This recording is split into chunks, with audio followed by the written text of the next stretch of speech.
You were never allowed to be just a child.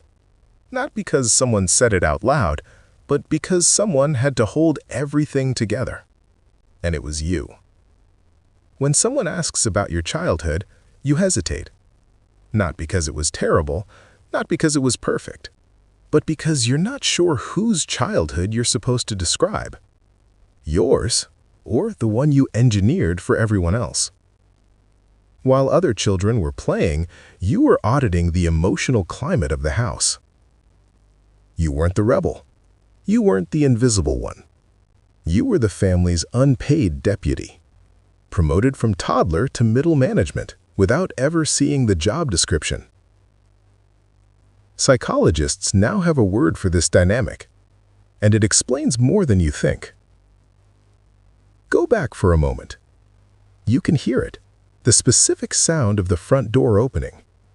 You learned to decode footsteps before you mastered multiplication. You remember the weight of your younger sibling on your hip, the smell of dinner you helped cook at 8 years old, the quiet scanning, always scanning, for what might go wrong next. There was a clear split in your memory. Before, you were the protagonist. After, you became the support system. If the baby cried, you moved. If the tension rose, you diffused it. If something broke, you fixed it.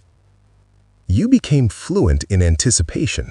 Psychology calls this parentification, when a child assumes caregiving or emotional management rules beyond their developmental stage.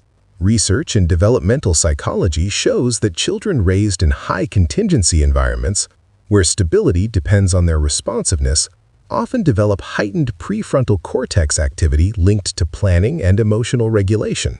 Relational neuroscience researchers like Amy Banks describe how chronic caregiving roles can produce what's known as hypervigilant empathy. Your brain adapted. Your mirror neuron systems became finely tuned. You could walk into a room and assess tension within seconds. This wasn't personality, it was neuroadaptation. But adaptation has a price. You struggle to relax. You feel guilty when you're not useful. You don't ask for help because historically, you were the help. What looks like perfectionism is often defensive forecasting. You prepare for worst-case scenarios because you were once responsible for preventing them. And here's the nuance. This doesn't mean your parents were villains. Often, they were overwhelmed, stressed, surviving. You stepped up because someone had to. That strength kept your family stable. But now, the survival setting is still running, long after the emergency ended. Here's where it becomes extraordinary. You developed elite-level systems thinking. You can hold emotional complexity without collapsing. You anticipate needs before they're spoken.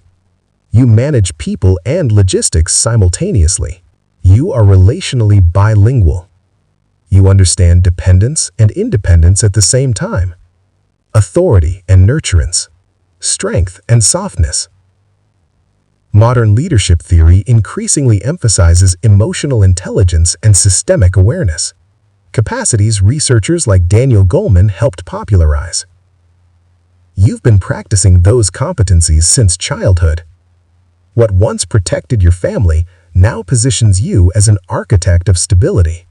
You did not simply grow up early. You adapted to complexity. You absorbed chaos and converted it into order. But here's the critical shift. Bridges carry weight. They also require maintenance. Your nervous system deserves the same care you give everyone else. You are the bridge between generations, between survival and awareness. You broke cycles by absorbing impact. Now it's time to learn something new.